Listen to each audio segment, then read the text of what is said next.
Welcome to Lumenary's the podcast, the ultimate destination for all things lighting and production design. I'm your host, Christopher Bolton, and I'm thrilled to be your guide through the fascinating world of cutting-edge software and lighting design methodologies. Ladies and gentlemen, be prepared to be captivated as we welcome Ola Meltzig to the podcast. Ola's journey in live entertainment production is nothing short of extraordinary. With an impressive track record, Ola has led the head of production at Eurovision Song Contest in 2019 and previously showcased his technical prowess as technical director at Eurovision's editions 2016 and in 2013, amongst many others. Beyond Eurovision, he's left his mark on global stages like the 2010 Commonwealth Games and the 2014 IIFA Awards. Hailing from Malmö, Sweden, Ola's career comes full circle as he takes the helm as head of production for the upcoming Eurovision Song Contest in his hometown. Join us as we delve into Ola's remarkable journey and glean insights from his wealth of experience. This is Lumenary's the podcast, where the spotlight is on learning. Ola, welcome to the show. Thank you so much for spending the time with me. I really know that you're on a very busy schedule at the moment. So to get started, maybe you want to share with the listeners just a little bit about yourself and how you got into this crazy game. Oh, wow. Yeah. It all started in early 1990 when I moved from Malmö in southern Sweden to Stockholm. And my girlfriend at the time, her brother worked for EMA Telstar, which was the largest concert promoter here in Scandinavia. So that's where I started working as a stagehand. In February of 1990, I did my first load-in, and it was for Iggy Pop at the Annex here in Stockholm. And then that night, I did a load-out for Scorpions at the Globe Arena. And that was just like, when I immediately realized that, hey, these people are as weird as me. I just fucking love this. And I always wanted to work within music. And it was just like coming home. And I never left. So, I started off as a stagehand. I know you're a bit of a musician yourself. You play the guitar, I believe. I'm much better at buying guitars than actually playing them. But there's a reason for some of us not ending up on stage. There's for sure. There's a reason for that. Yeah, we're so much better. Although you wouldn't say so. When you see some of the people performing at Eurovision, hey. This is true. You said it. That obviously answers my next question, that you also, like myself, never really did proper formal training, and you really worked your way up from the bottom, like you loading the trucks, offloading the trucks. I actually, and I think that's one of my superpowers, is that I've done all steps in a production. I started as a stagehand. I was promoted as a forklift driver. Then I was a production runner. I've been a climber. I've been a ground rigger. I've been a catering assistant. I've done follow spots. I did lighting for many years. I even did sound once, which ended in a catastrophe. That is a whole different recording. And as I said, for many years I did lighting design. And at some point I found myself enjoying the planning much more than the actual design part of what I was so much happier in Excel than I was in Vectorworks. So it just took that turn. So if you had to look back at when you first started, I mean, you just mentioned two of the biggest bands of our time, but do you have a really fond memory from the early days, something that really sticks out in your memory? We did. There is this legendary nightclub here in Stockholm called Cafe Opera, and Sony Music did all their showcases there. And one of the showcases was 4 young nervous girls called Destiny Child that did their showcase there, and I think they were barely 18 when I did lighting for Destiny Child. It was so funny because decades later, that whole circle closed when Tobias Rylander did Beyonce, her latest tour. And I was the guy that hired Tobias at the lighting rental company I worked at the time. So when I learned that he was doing her new tour, I was like, I did her 20 years. Come on, it was like. Can't believe. So you worked with Destiny's Child when they were still in their early days. They were on their first promotion tour. Amazing. When I did lights for them at Cafe Opera. What console were you using back in those days? Avolite. There's only one Avolite. console. There's only one console ever made in the world that is useful, and that's Avolite. All other consoles are crap. See. Yes. So you're a big Avolite man then, hey? All you need in life is Avolite, Sapphire, a case of beer, and a good rock and roll band, and some eight lights and ACLs. Yeah. In those days, there obviously weren't many moving lights around. It was really still the generics, or did you really have moving lights then? It was. No, I think I had 6 Mac 250s or something like that. It was like there was some moving lights. Yeah, there was some moving lights, but that when I did my first Eurovision in 2000, we had 400 or 500 moving lights, and that was unheard of. It was like no one could ever make a bigger show. It was like ridiculous amount of moving lights. And look at us now. I do follow you, and I see obviously you spend quite a lot of time in the aircraft, and you travel all over the world, and I find it so fascinating. Do you keep track of how many flights you do? I did it one year, and that was 2019 when I boarded a plane 74 times. And that made me really depressed when I realized that I spend more time in airports and airplanes than in my own living room in 2019. So I stopped counting, and then kind of the pandemic fixed that. Oh, yeah, for sure. And yeah.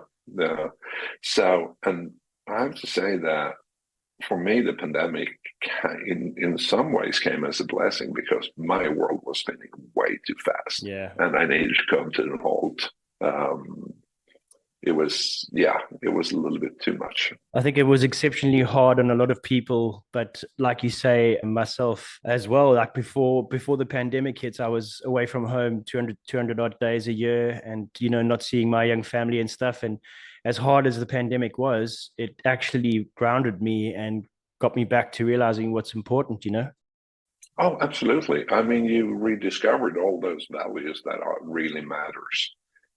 Because it's so easy to get blinded by the lights in our industry. Because I mean, who are we kidding? We're having fun. Yeah. But it's of the sake of family and loved ones. Absolutely. That's definitely the case. Yeah. So do you have a clue of how many cities you've worked in? I know you've traveled globally, but I mean, how many cities in your mind estimated? That I actually worked in? That you actually worked in? 2 maybe. Oh, wow. No, I have no idea. No idea. Do you have a favorite country or venue that you've worked in, considering that you've done all these big Eurovisions and stuff all over the world? Many, and for different reasons. There is always something special with every show you do. Eurovision in Estonia was very special for me because it was the first Eurovision abroad.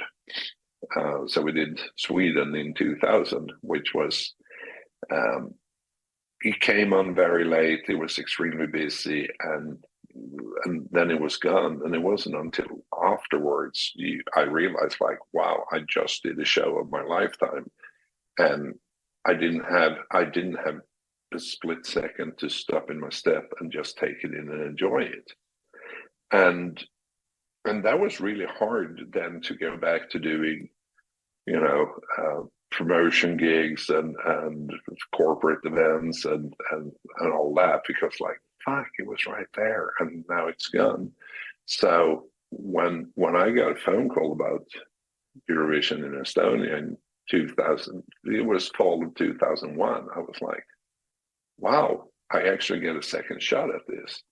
And that time it kind of stuck with me.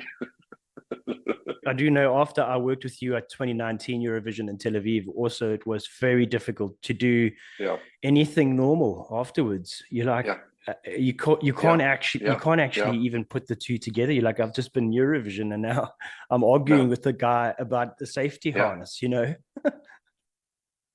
yeah, yeah. No, it was, so that one was very special, because it was also so important for us. This was their chance to put themselves on the European map. It was a new country and not many people knew much. I didn't know anything about Estonia. When I was asked to go to Tallinn, I said, sure, where is that? And it turns out that it's the closest capital to Stockholm. Wow, there we go. It's Hello. like, it's like, oh, yeah. Another one that is, we did a 150-year anniversary of Cinco de Mayo in Puebla, in Mexico, 10 years ago or something. And that was also because it's such an important celebration that in the US has been turned into Drinko de Mayo, and no one has any idea what that holiday is actually about. But I mean, it was the first step of Mexico's liberation and independence. It was a super important event in history. And you're up in this little mountain town. Well, with Texas or Mexico scale, it's only 6 million people, and just charming and lovely. And the closest neighbor was the most violent volcano in the Americas. Incredible. And again, you were doing a show that was celebrating something incredibly important on one of the most important places in Mexico. It was like, it's very special. So just a lot of history and a lot of special importance around just being there for that celebration. Yeah, and you feel really like you feel very privileged when you get to do those kind of shows. So I know you've done some of the most incredible shows in the world with unbelievably massive technical setups. Do you have a particular one that's your favorite? Taking Cinco de Mayo out of it because that was for different reasons, but I'm talking specifically from a technical setup. Was there anything that really like rocked your boat? Yeah, the upcoming Eurovision. Oh yeah, it's always the next one. Awesome. I look forward to that. No, I mean it's going to be crazy. It's people are going to shit their pants when they see what we're doing. But I really, as I said, all shows have a special place in my heart. I'm really happy about the one we did together in Tel Aviv, in Israel. I thought that looked spectacular, and we managed to overcome all the technical challenges, and that was a lot. It was a very large, very complicated setup. It was. Did you know that we actually had to put support braces in the parking garage below the stage, so the stage wouldn't come through the floor? That's obviously because of those massive towering screens that weighed God knows how many tons above it. And I think if memory serves, the actual floor bent, and then the screens wouldn't turn or something, and then you had to put supports in. Yeah. That's crazy. So, over the years, you've had major influences and trends and in the technical market space. A lot of new fixtures come out and get tested.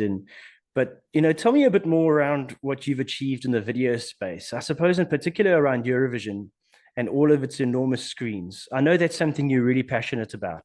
Yeah, and I mean, and that's so weird that we became the forerunners of this. Eurovision 2002 was the first show in the world using Catalyst media servers, which was a completely new concept. And not only were we first, we had 12 or 14 on that show. And it was still not an official product. I think it was beta version 2 that we actually built the whole show on, and massive projections. And back then, I mean, once we finally got the whole deal together, we realized that there was not a euro cent to spend on video content. Of course. So you had all the technology, but no videos to play. Isn't that always the case?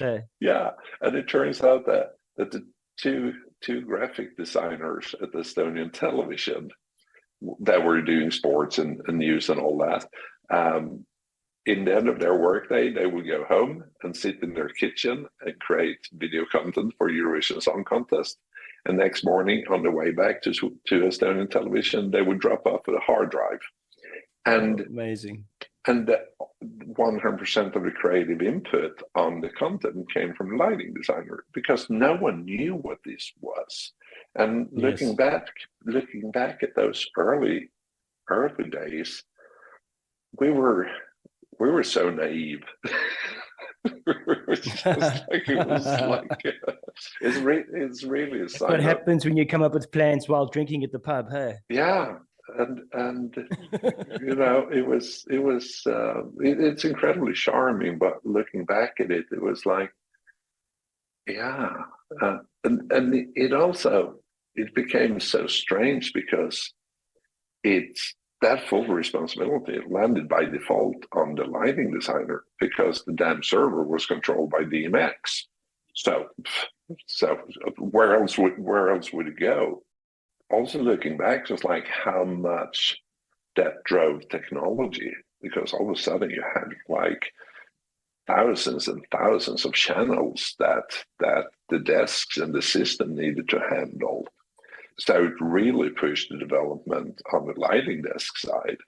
And also since now you had very creative people telling the industry that had been comfortably doing conferences and trade shows for decades in 4:3 or 16:9 format, we were already all of a sudden demanding, video titles that was not 50x50 centimeters. We wanted different shapes. We wanted smaller. We wanted higher output. We wanted lighter weight. Projectors needed to bump up to, like, can we get 25,000 amps lumen? Can we get 35? Can we get 40? What about you do it with laser instead of a bulb? And there was an explosion of evolution from those first shows that still ripples. And what a fantastic journey that has been. It was like to be able to be on the barricades for this whole digital revolution. Just wow. What a ride. And what a bunch of headaches. I'm sure. Now, the next question I realize is a bit of a tricky one, because you're still friends with all these people, and knowing you the way I do, I know you'll be friends with them forever. But out of all the lighting designers and programmers you've worked with, which one would you say was your favorite? Which one's work stuck out the most for you? Wow. I think my biggest aha moment was when I did Eurovision in Finland 2007 with Mikki Kuntu. I was going to say, yeah. Yeah, because I had done 4 Eurovisions with Per Sundin at that point, including the first one with Catalysts. And Per he had his way of interpreting how to add video and what that video content was. And I usually joke with Per, it's like, the amount of shit that we made falling, because Per was all about there needs to happen something. So we had falling stars and falling flowers and falling snowflakes, and everything was falling. Hot dogs, sharks, everything's like, yeah. And then Mickey had a completely different look at it, which was, but also me and Per were constantly chasing, the new expression. What was like to get away from this back wall. We've done that, and in 2003 we built the first LED floor ever built, and we didn't patent it. But yeah, but yeah, we should have patented that idea. And I remember I remember the year after, we were really pushing against Turkey because the Turks wanted LED floors, and we were really fighting it. It's like, no, it has been done. Let's do something else. Not at all maybe recognizing what we're onto. But I remember we had a 50 by 8 meter back projection screen in Turkey in Garriott Show Black, so which was a whole new way of doing it. And we always wanted, we didn't like the pixels. We didn't like the look of pixels, so we went through great. I mean, the LED floor we built in Latvia was, let's see here, it was a triple laminate glass, where the first layer had a thrust to diffuse the LED. The second layer was bronzed to compensate the color in the LED. And the third layer, but also to give it when it was turned off, it would be experienced black. And then the top layer was clear glass. And, we spent a month trying to figure out how that should come together. And then the next year we had a recipe for this. So and it was a Turkish staging company. So I gave them, here's the scope for the glass floor. But I, by mistake, told them that the thrust was in the middle. And what happens when you laminate the thrust? It becomes clear.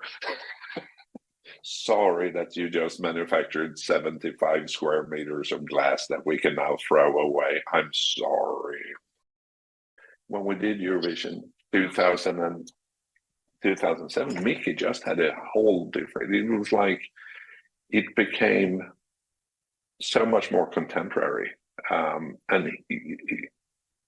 he built the songs around video content in a whole different way, which was, for me, was like, wow, you can do that? It was like, never even crossed my mind that you could use it in that way. So I think that was my biggest wow moment. He became, back in the days when Light Network was still a thing, in 2005, after Eurovision in Ukraine, there was this guy on Light Network that just started sending all these questions, really difficult technical and in-depth technical questions about how did you do that and how did you manage that. And, I had to call the entire team every time there was a new question from him or from this guy. And it turns out that it was Mickey Kuntu. So that's how we got to know each other. And that's when he was appointed as a lighting designer for Eurovision 2007. His first call was to me, and he had told that to Finnish television. It's like, yeah, I'm doing this, but I want Ola Meltzig to be my production manager. Amazing. And yeah, and best friends super ever. Cool. Yeah. Well, having been part of your team in 2019, it just blew my mind. Hundreds of crew working 24 hours a day. Where do you even begin to plan such a massive undertaking? Especially considering that the time you have before the next show is not actually that long in between Eurovisions. It's all about the team. It's really all about the team. And it's actually a surprisingly small team of key people that I always insist on bringing on. And I always bring a senior technical director.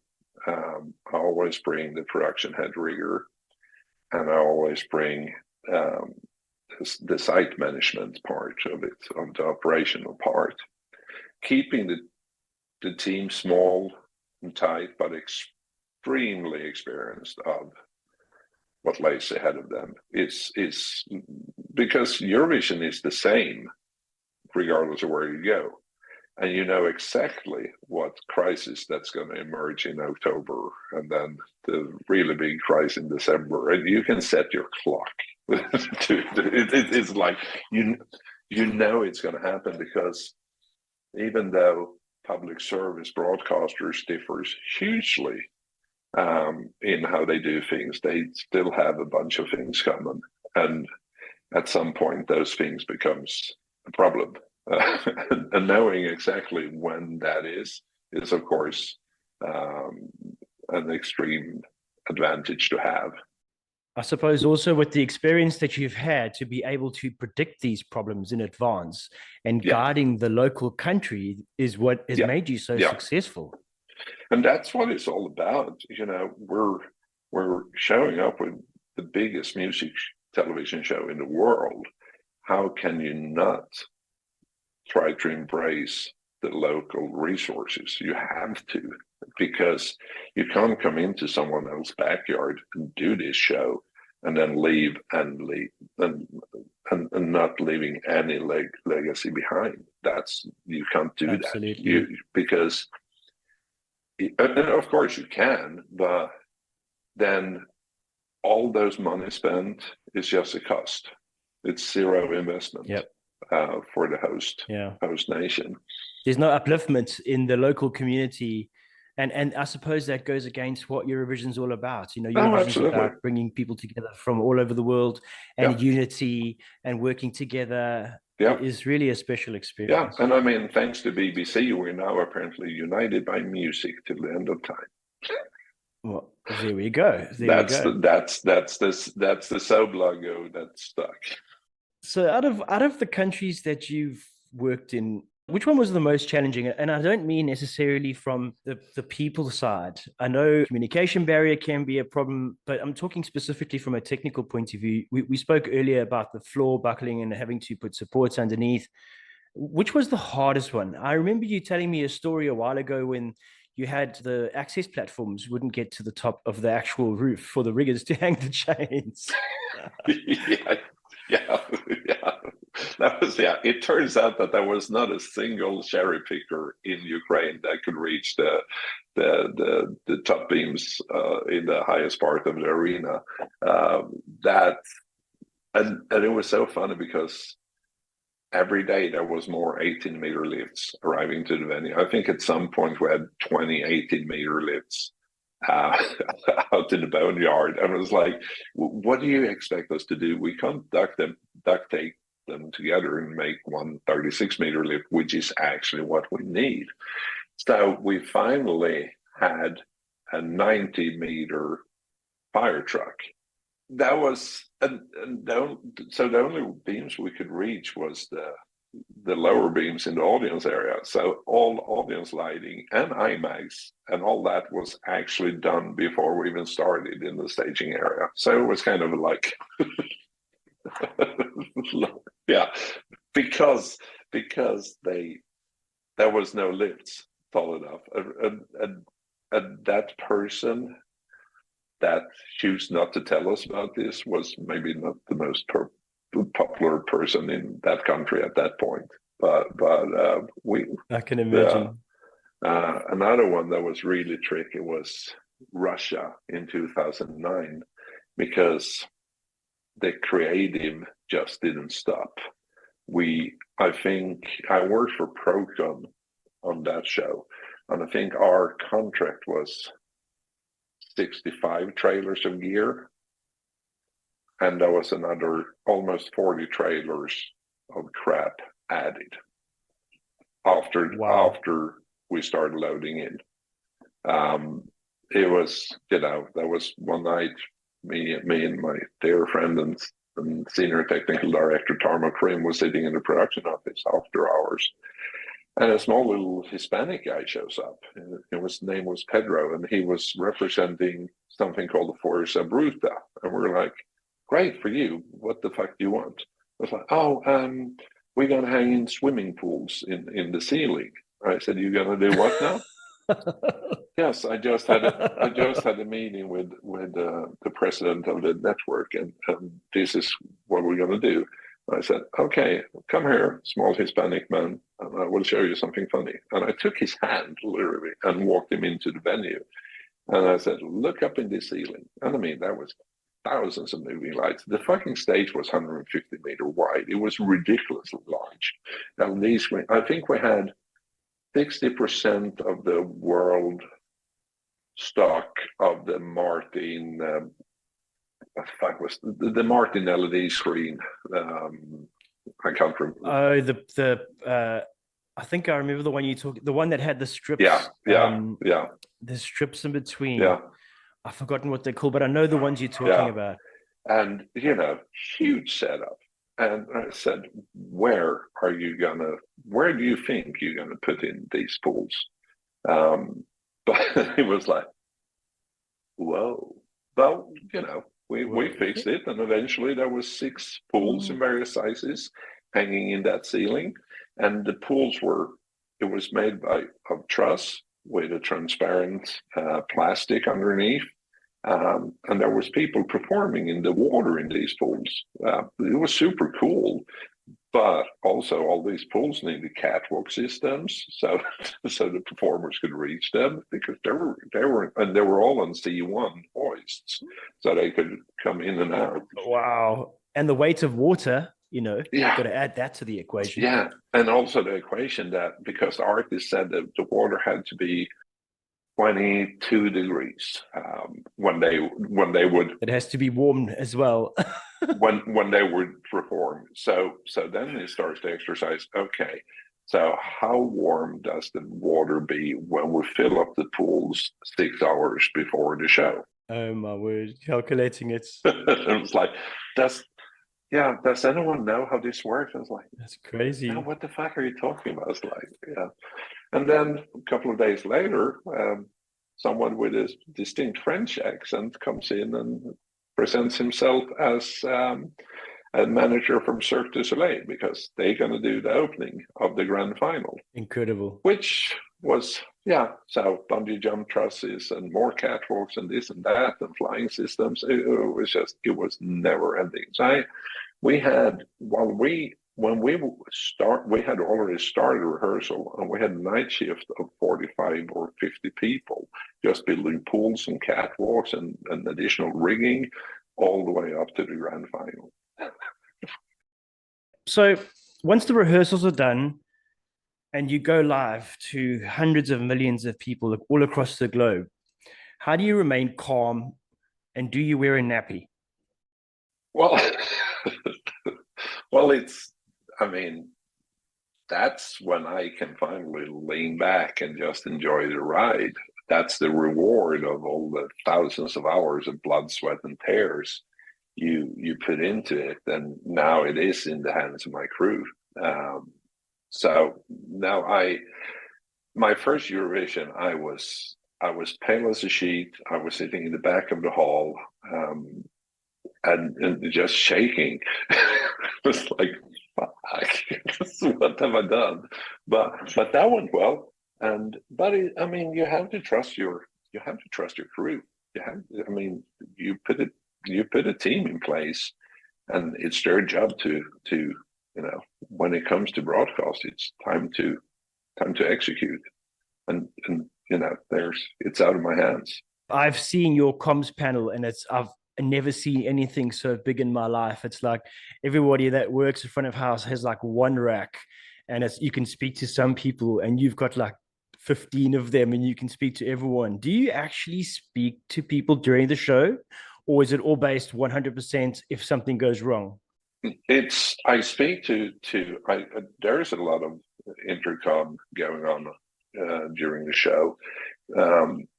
But it's mainly for many of those buttons remain unused unless something goes wrong and we have to go to protocol for some reason. And it could be anything from a microphone that it doesn't work, or in-ears that doesn't work. And then first of all, you have to identify the problem. Then there's a slightly bigger discussion about how did this affect the performance, because it's all about fairness. And if it's affecting the performance, is it affecting it enough that we have to run it again? And when do we do it immediately after, or do we put it at the end of the show? So but it's mostly just confirmations. You receive confirmation from backstage management that we got a two thumbs up when they get off the stage. But it could be anything. I mean, we actually said it could be. We actually the stage caught on fire during the live broadcast in Portugal. No. Yeah, that was. Oh, Mo. Was it because of the pyros? Yeah. Amazing. So, that's insane. How did you deal with that? Oh, you obviously had people on standby with all the right equipment to take care of it. And it was, thank God we were in the postcard when it happened. So, but I mean, the venue was still full of people. So, it unbelievable. Yeah, it was, and it was just, but my technical manager from video says like, "Hey, the stage is burning." I was like, and I thought that he was like, "Wow, we're really putting on a good show." It was like, high five. And then it said, "No, look, there's fire in the stage." And I was like, "What the fuck?"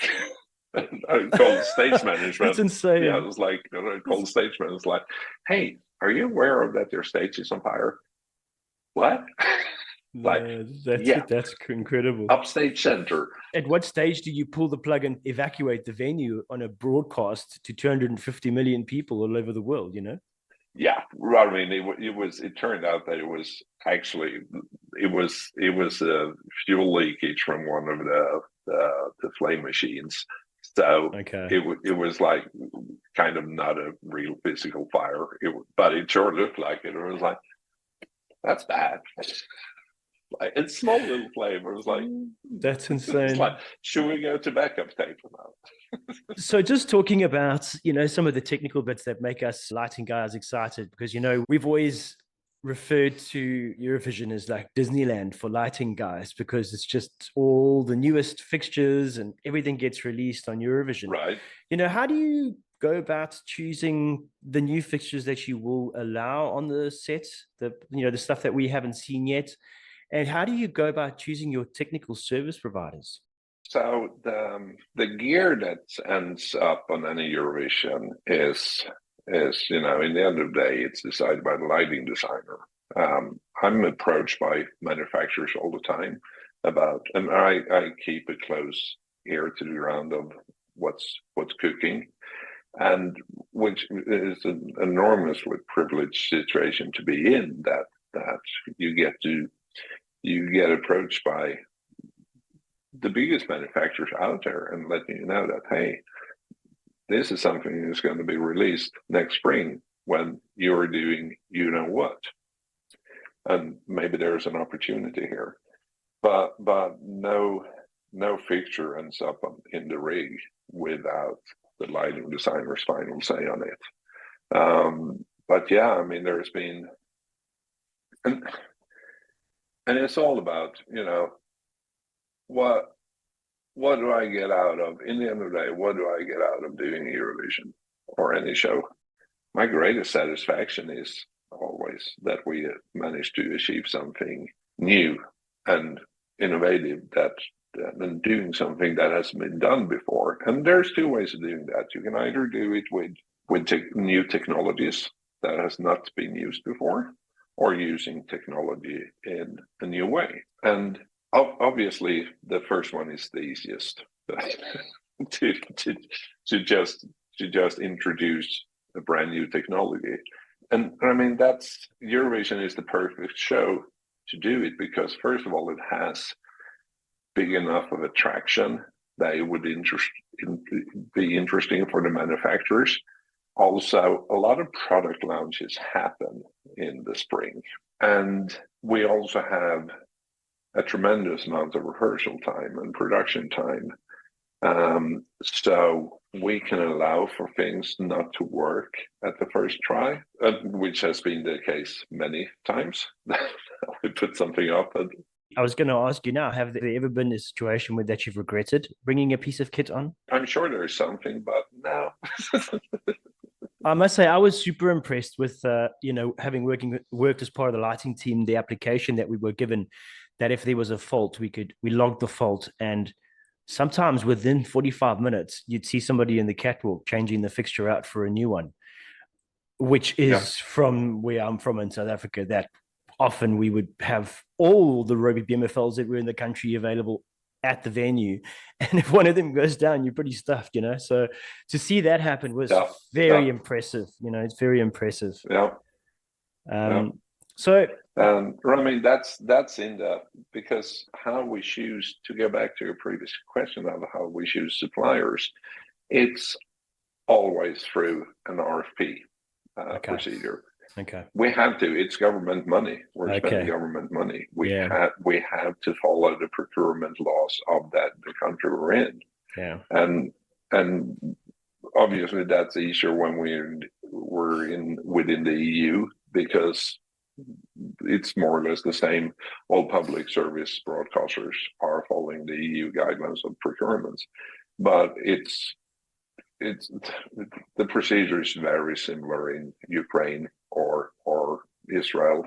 There are some legal parts of the documents that you have to rewrite or edit, but and I mean, we already have all those templates. So, but we have to be super transparent. You have to. How we spend the money and why we spend the money. Yeah. And you know, when I did my first procurement, real proper procurement, I was suicidal for like 12 weeks. It's like I finances. spent so much time with lawyers. Oh my word! Just with the whole legal part of it, and you know, the Appendix 1 is like 45, 50 pages of where we go in detail of how we will kill you if you fuck up your delivery, and what all the penalties are, and you know. But it's also what I learned immediately was that because all the potential suppliers for a show like this big are very good friends of mine. It's the PRGs and the flashlights and light coms and Solotech. It was like I had a personal relationship with all these companies. Yeah. So it's very important. There is a piece of paper that defines our relationship on this show.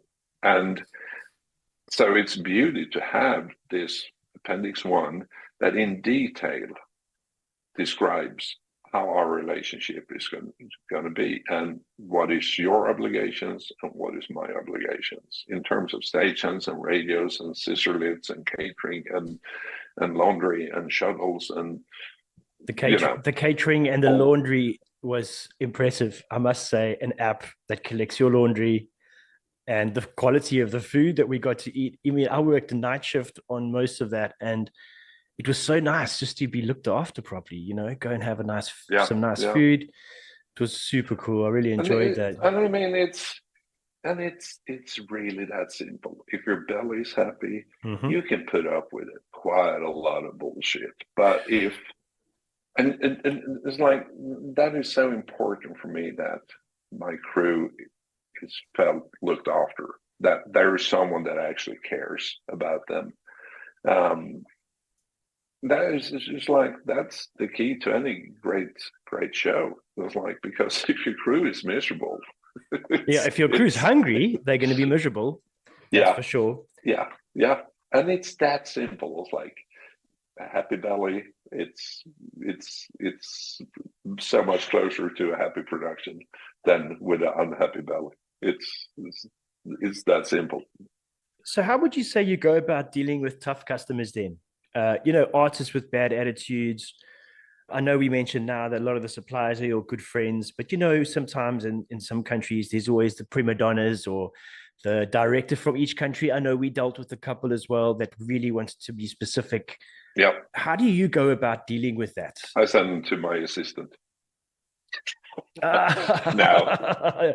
Touche. That's brilliant. Well, that is so good. There's been a couple.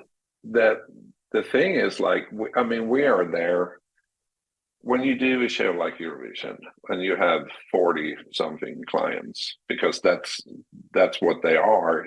All the participating countries are clients. but they're also co-producers because they are members of the EBU. So you can't just tell them to fuck off. But then, No. which sometimes would be the easy way out, as I did with Madonna. I actually told her to fuck off. Well, not her. That was such a hard, unbelievable. I couldn't believe they literally locked everybody out the venue. Yeah, it was, and none of us could get in. Yeah. This was just before, I think, first semi-final. Yeah, it was so fucking dumb. But and trust me, I tried to stop that one, but no one would allow me to be the bad guy that stopped Madonna on Eurovision. So. but if I could, I would. It all comes down to how you treat people, doesn't it? It's like if you come at me loud and obnoxious, I'm just gonna well, go and fuck yourself. It's like. And take you down. Yeah, and if they, God forbid, say something bad about my crew, then it's over. Then it's personal. Yeah, it's personal. Yeah, but I mean, of course, we're there to try to achieve their vision, and because it's in the end of the day, we need to have all the clients happy, and we always get there. And some countries are easier than others, but it's you're walking a fine line of diplomacy there, really. We're getting towards the end of the program, but I just wanted to ask you. I know your passion project, or one of your passion projects, is your Euro Diary. Thousands of technical people all over the world that read it and drool over your day. Every day on a daily basis during build-up. Please tell me you're going to do that again this year. Maybe. Please, from all of us out there. Maybe. Well, my standpoint, well, you're putting me on the spot here, because I was very clear in 2019 that this is the very last edition. But that was also based on the fact that I was going to Hollywood to do American Song Contest and all that bullshit. And now I'm back. And maybe there is an Instagram feed called Original Eurovision Diary up already. I like it. So, but since I'm a modern guy, we have to be more interactive and all that TikTok crap. So yeah, there will be some sort of something. It takes too much time to do it. Yeah, it really sure. does. But it's this year we have 3 world premieres of lighting pictures that you've never seen before. Amazing. Well, 2.5 at least. And we're ridiculous amount of C1 hoists. Okay. I mean, it's going to be a new world record of cyber hoists. Unbelievable. Which is fantastic, because the very first show that we used cyber hoist on in the world was Eurovision 2003, and it was beta version of what became cyber hoist 1. And it's come such a long way since. Such a long way. So yeah, we have. I know that the current world record of cyber hoist in one show is 150, and we are way above that. That's crazy. How exciting. Yeah. How exciting. The engineers of the venue are not nearly as excited as you are. I can imagine. Because of all the dynamic loads, but yeah, no, it's everything moves. It's crazy. Yeah, very innovative. So now that this year's edition is in your hometown, does that mean that you'll get an opportunity to go fishing a little bit more? Fuck yeah. Oh yeah, brilliant. Yeah. That's awesome. And working for Swedish television, extremely sustainable and environmental friendly awareness and all that. So We're not allowed to fly in this project. We only go by train. But for the on-site production, I said, it's like, you don't need to get me a train ticket. Well, you can't fly now. I'm going to take my Dodge Ram because I need to bring fishing gear and all that shit. So, yeah. Awesome. Now I just need to find the time. Exactly. But if you do change your mind about needing someone to do your diary, I'm happy to follow you around with a camera and a microphone if you want. Right. No, but you're my Segway tech. Exactly. You know that there's been a Segway ban at that arena since, because of me, and it's been in place since Eurovision 2013. It's quite funny, actually. I can imagine why. I can imagine you zipping across the place. It wasn't my fault, actually. Someone stole it and almost killed themselves. Oh, really? So I'm really, really innocent. But yeah, it was my Segway. You can't trust people.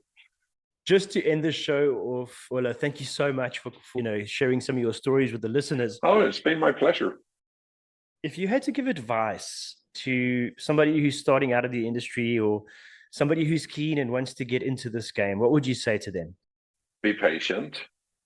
Take the steps that you need to take to reach where you want to go. Don't take any shortcuts. And be a nice person. It's all about the team. There's very little room for divas and prima donnas in this world. And be ready to work your ass off. It might look glamorous. It really isn't. But it's a fuckload of fun. And it's worth it. That's exactly what Christoph said. Don't be an arsehole. And I think it summed up the episode for me. It was such a good way to end. Don't be an arsehole. You could be the best lighting designer in the world, but if you're an arsehole, no one's going to work with you. Treat people like you want to be treated yourself. It's exactly fucking simple. Well, thank you so much for your time. We look so forward to seeing the show. Yeah, you do. I wish you and your crew all the best of luck. Thank you so much. And we'll be watching. You should. Thank you so much for your time. Thank you. Ciao, Ola.